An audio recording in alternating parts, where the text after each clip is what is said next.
Hello guys, what is up? I am the FNF121 and welcome to episode 5 of my playthrough of Bomberman Genesis the Legendary Bomberman for the Nintendo Game Boy Advance. Last time, we made our way from Forest Town all the way to the construction site, the excavation site I should say, the quarry, where we not only made a new friend in the form of an elephant, but we also figured out what in the world the Hige bandits and their clan are doing in Nombiri. In this episode, we're storming their fortress. And yes, this is actually literally a fortress. Not sure why it's not called a cave, but as I mentioned, our cave's metallic.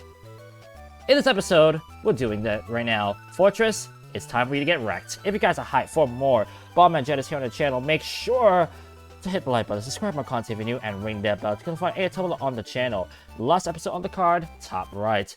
Oh, by the way, I'm not alone, actually. Introduce yourself. Hi. Hello guys, I'm Ace. I've appeared on this channel quite a few times now, so I am happy to be co-commentator for this video. Well, take cover, because it's about to be explosive fortress. Fun fact, boy, you're not kidding. Fun fact, by the way, Ace actually has not seen the final form of the Spike Carol Bomb, so now he's seeing it for the first time. It literally just covers me throughout. Oh, that's cool. Anyway, I'm gonna equip LF Carol Bomb right now because I do want to get him up, I should say, to a higher level. So my goodness, I'm getting a lot of gold bags again. I like how those guys are just jumping back and forth. That was funny. Yeah, that's the mechanic of those Hige bandits with the helmets on. I mean, it's an excavation site. It makes sense that they are wearing safety helmets. Hard hats? Hard hats. Hard hats.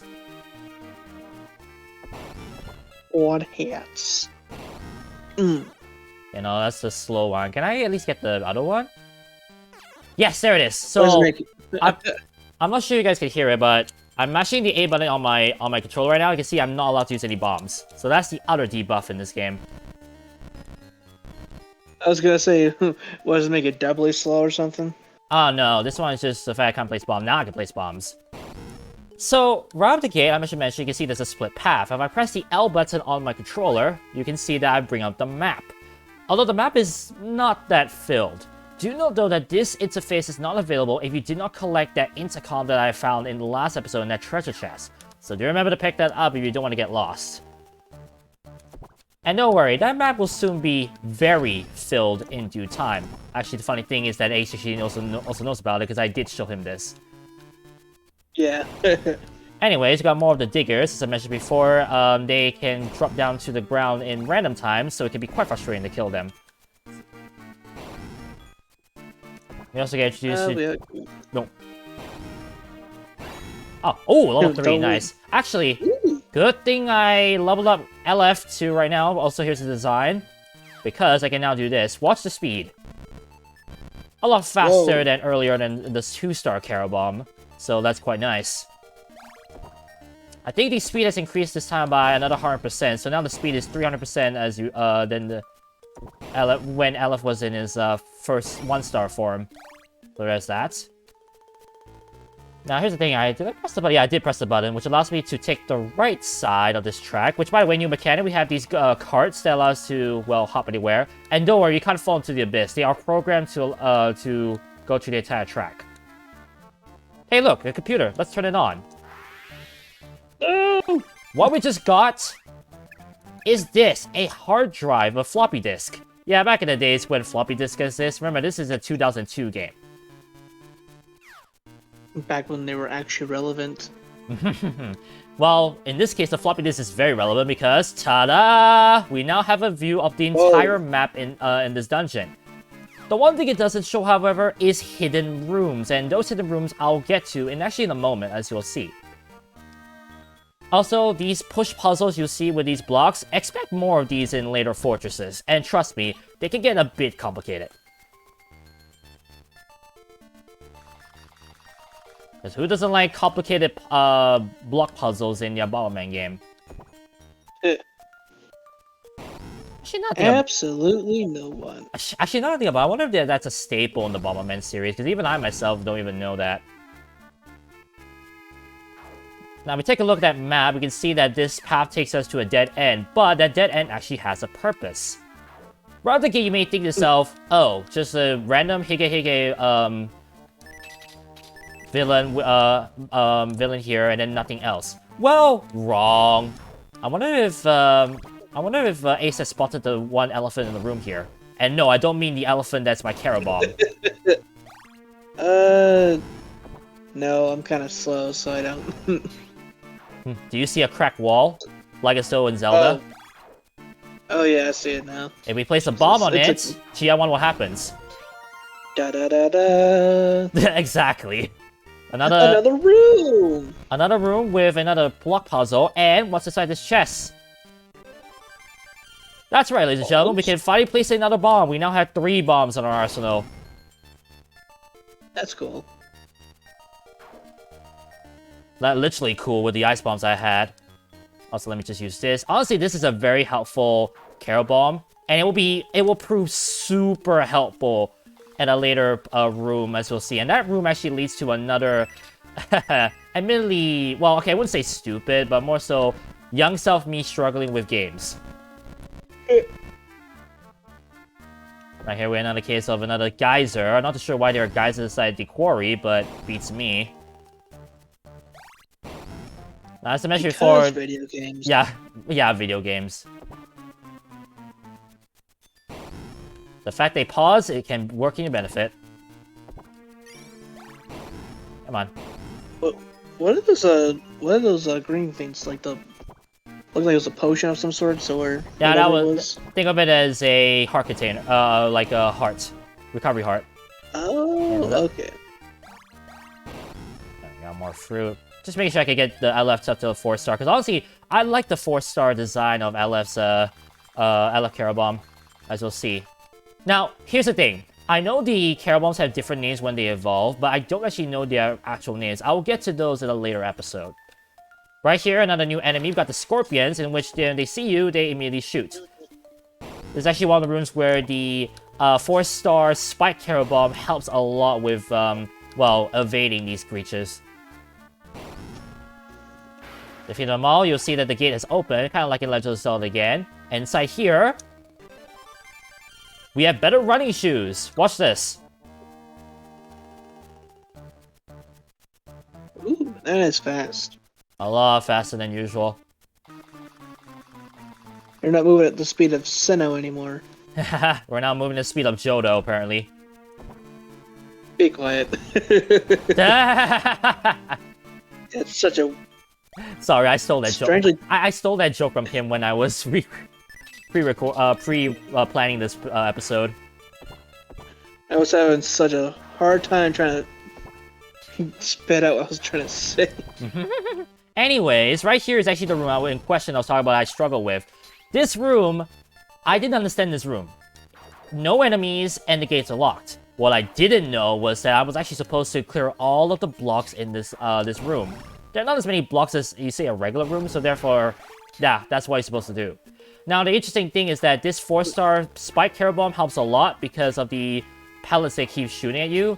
It basically helps that you can just, well, shoot yourself from all attacks. It's very helpful.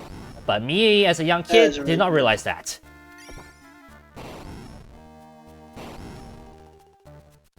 So yeah, this was one of the rooms I really struggled with as a kid. I remember it took me, I think, I don't know, a month or 2 to get through this room?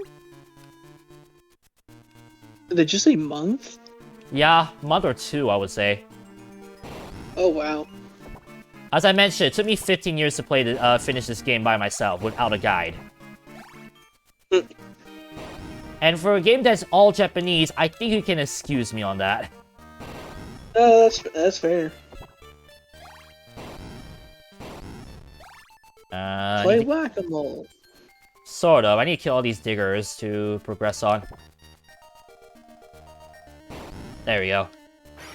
And right here, at the end of the place, we see we head to a dead end, but with a scientist. Remember how back in Forest Town, the scientists there mentioned of their main scientist being kidnapped? Well, here's one of them. Oh, did you come to help me? Oh, I'm Joshushiro from the Midori Hakase, which I assume is actually the name of the lab. Please give me a potion. Please help. Hakase is in the deepest part of this dungeon. I was trapped here. Oh, wait. Is Hakase the other name? Oh, you know what? I think that's the name of the other scientist now that I think about it. Never mind. I guess that makes sense. I guess that makes a whole lot of sense. Oh, yeah. You know what? Knowing the context of where the other person is, yeah, it makes sense. Hakase is in the deepest part of the dungeon. I was trapped here. To open the central gate, use the slots at the side wall of the gate. The circles must be aligned. I have access to the computer running the slots. I'll open the switch shutter. Please go to the central gate. So now he has actually access to the slots that are in the middle of the dungeon. So the fortress, excuse me. That will help us later on. Yay, backtracking. Well, I wouldn't say backtrack because we're actually heading to the main part of this fortress. I gotta make sure. I don't know. I have to regularly stop myself to say like, "Hey, Joel, it's not a dungeon; it's a fortress." We're not playing Zelda. Hi, this is Shiro. I just opened the switch shutter. Activate the slots, align the circles, and open the central gate. This red button, as we saw for episode 2 from a certain resident of Nomviri, we need to actually activate it using a bomb. And then we need to time it so that we align the circles. And there we go. Clever, actually. Now right here we have 4 carts. One of them is a little roundabout. One of them seems to lead to a dead end, but if you have keen eyes, you can see it doesn't. The second and final secret room of this place. Now right here, I actually want to purposely bomb myself. So I'm going to stand here because I want to showcase a mechanic. One of the items I bought was the, well, that helps. One of the items I did buy was a bakery potion, so if I take it, it will refill all my health. Now, you may be thinking to yourself, why would I waste a potion like that? Don't you need that for the later? Well, there's one obvious answer for that question. What do you think is inside this chest, Ace?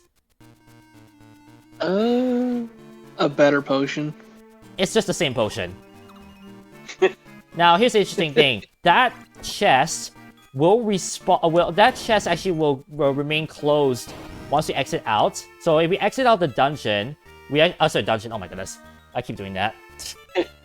If we exit out the fortress, that chest will respawn another big green potion. So you can actually get infinite green potions from this chest alone. That's actually really cool. Speaking of warping out, back in episode 1, wait, no, not Pawnee. Poggy? No, wait, what was his name again? Uh-oh. Drat, I forgot the name of this Carol Bomb. Uh-oh. Good thing there's this thing to help me out. I think it's Palmy now I think about it. I might be wrong. Book, help me. Also, yeah, this thing literally translates to index, so it's like the Poké index. Oh, wait. Oh, yeah, no, it's definitely Palmy. I was correct. Looks like a mixture of Pikachu and Kirby. Kinda, yeah. Anyways, with Palmy, I can actually warp out of the dungeon, of the fortress. Oh my god, again! The only problem is everything respawns, so do decide wisely on when you wanna, well, re-enter the fortress. Fun. So there we go. The nice thing though is that because we did successfully get through the central gate, that central gate actually stays open, so you don't have to do this again. Now That's nice something to do. Now let's actually do the thing I'm supposed to do. There's a green button we can press, and that opens up the gate to the next part.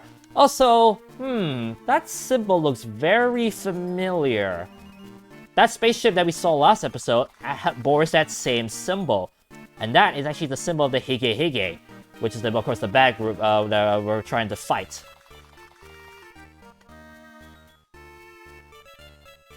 Pardon me, I'm just going to... Alright. Now we have a new character. Meet the boss of the Hige Hige clan. I assume his name is Mujo-sama. Or some of the bad guy. One of the Jeddas have already started figuring it out. You're just a nuisance to this Mujo-sama.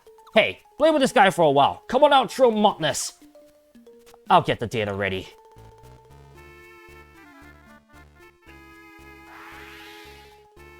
Meet our first boss in this game, Drill Mockness, or the Mecha Drill, as I like to as you saw from the Koro magazine that we got earlier. This guy is 5 hearts, you can see from below. That's the health meter, and he has 2 particular attacks. Either he shoots at us with bullets, which can easily defend using our shield, or... Hang on, let me try to showcase this. There we go. Or, if there's a bomb in question, he can actually charge towards a bomb and make it explode, like that. So be careful if it's going to charge at you when you place a bomb. It can easily accidentally cause you to do damage. After 2 hits, he then transforms into digs on the ground, similar to the drills that we saw earlier. And then he spits out his spike. There are 3 fake spikes and 1 real spike. But if you hit the spike with a bomb, he then comes out hiding. And does that process all over again. Does that invisible one count? No, that is a... in the Co-comm magazine, it mentioned that it was a fake drill mockness. Do not hit it. Oh, okay. And also, it will hit you, so be careful of that too. Now, what's interesting, however, is that his attack of charging at you can only be activated if he's on the horizontal, not the vertical. If he's in the same column as you, he does not charge at you. I just look how he's just casually dodging all these. Oh, there you go. Let me see. I want to try and bait him. Oh, hello. Oh, dog got it. Actually, can I... Come on! Nope. There's 1 heart left at least, so I just have to be careful. No. God damn it. 2 hits. If I get hit by 1 bomb, I'm also in trouble. Because I would die. Uh-oh. Come on! Got it! There you go. With every boss you kill, you also get the bonus of 1 extra heart container. Oh, and also a refill of your hearts. That's also nice. Has Joe Modest been killed already? Ugh, that's fine. We must take the cannon away. So where are we going? Heh, I'll have to see you try. Also, did I mention about Hakase? Well, she's right there. Oh, thank you for coming to help me. It's okay. I was taken away by the Hige Hige boss. In legend, that cannon has a terrifying power. I'm sure the Hige Hige boss is trying to use it somewhere. Please help me fight this boss. Oh, I wish I wasn't caught up in this mess. Hey, guess what? We're now entering a new world. Welcome to Toko. This is Birdie. According to this information, it seems that the Hige Hige boss is landing at Toko to do a test with that cannon. Find out where they are hiding as soon as possible. Please give us a sign, Mighty. Mongo senses a mysterious carol bomb that hides its shape. When something invisible is hidden, if you shine a strong light at it, Mongo believes what is hidden will be made visible. If you have something left to do in Nombiri, use the Moto Jetted to go back to the previous planet. Welcome to Toko, the land of the desert. Yeah, I'll be honest, right out of the gate, I'm thinking to myself, great, it's a desert place. Kind of like Bomberman taking off of Mario, so to speak. The land of the flying snakes, apparently. There's like 2 of them. Well, now it's just 1, but you know. Now, before I actually end the episode, because we are the new planet, I want to go back to Nombiri because there actually is something I can do in Nombiri now that we have finished off this place. With Pami, I can warp back to Forest Town and go back into the lab because now that we rescued the scientists, they have returned back to the lab. The funny thing is, though, is that Hakase says the exact same thing as what she said to us back in the excavation site. What a pity. However, for Shiro, he says something different.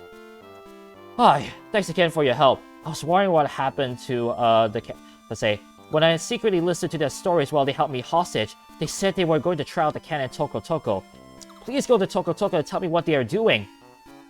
Now, here's the thing. I'm not just sure he says anything else if we finish up the business at Toko Toko, but I will try that out later on once I have the time, because that is one of the few things I've been quite curious about with this game. Also, don't mind me going this way. I'm clearly not trying to put a music track at the end of the episode so that at least things are less repetitive. Clearly not, right?